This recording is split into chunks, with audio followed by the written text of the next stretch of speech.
And therefore what I'm saying to you based upon God's prophetic word, the United States is about to be struck unexpectedly by Islam and pushed over the financial brink. And it is going to begin the movement for Sunday legislation, at which point we will have reached the midnight cry. And at the midnight cry, if you and I do not have oil in our vessels, we will be lost for eternity. Because we're going to be held accountable with this light because we've sat and listened to it. Even if we choose to say, oh, this is a bunch of foolishness and walk away from it, I guarantee you will be held accountable for it. From my experience, and I think it's valid, even though we should not judge things by experience, but by thus saith the Lord. But from my experience, the Lord does not open up truths until He's about ready to accomplish that truth. The fact that He's putting an emphasis on an escalated role of Islam in the very near future should tell anyone that has an experience with God's prophetic word that it's time to be doing everything in agreement with the reality of what's about to take place. There's a quote that, since we recognize this, keeps coming into my mind. I've used it for years, but I never thought of it in this way before. And by the way, I'll tell you a brief story about it afterwards. She says, oh, that God's people had a sense of the impending destruction of thousands of cities almost totally given to idolatry. All right, so you tell me. If radical Islam had the ability to bring in, let's say,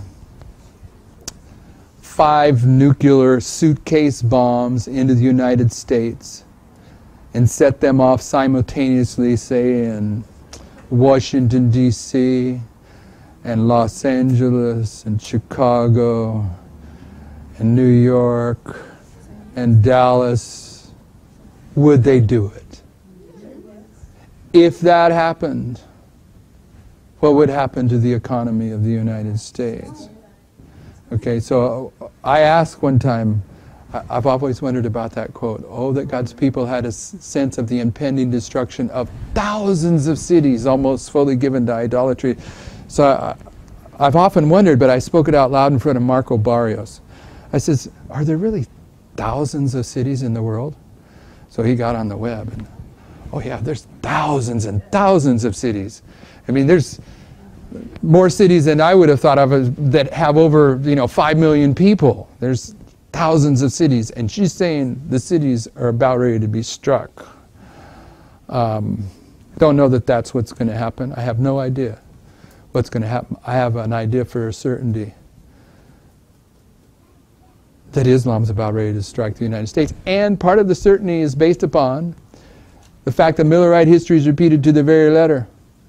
And Miller understood these truths, but it wasn't until 1838, these truths of the first and second woe, wasn't until 1838 that Josiah Litch put this study into writing and published it, saying that in 1840, in August of 1840, the Ottoman Empire would come to an end, and the world laughed at them, ridiculed them. And then a couple weeks before the event, he put out another publication where he says it'll happen on August 11th, 1840. And when it came to pass, Sister White says, 50,000 infidels joined the movement. Okay, so this history is being repeated because we're saying in advance of this event that there's a prophecy of Islam that's going to be fulfilled. And those people that are opposing the prophetic message that we share, this will be their perfect opportunity to shout from the rooftops about how we went off into a delusion and into fanaticism. And this will broaden the distinction between the two classes in this movement. But when it happens, brothers and sisters, those poor souls are going to search from east to north and from sea to sea and find out that they shouldn't have chosen their own ways. They should have eaten the little book.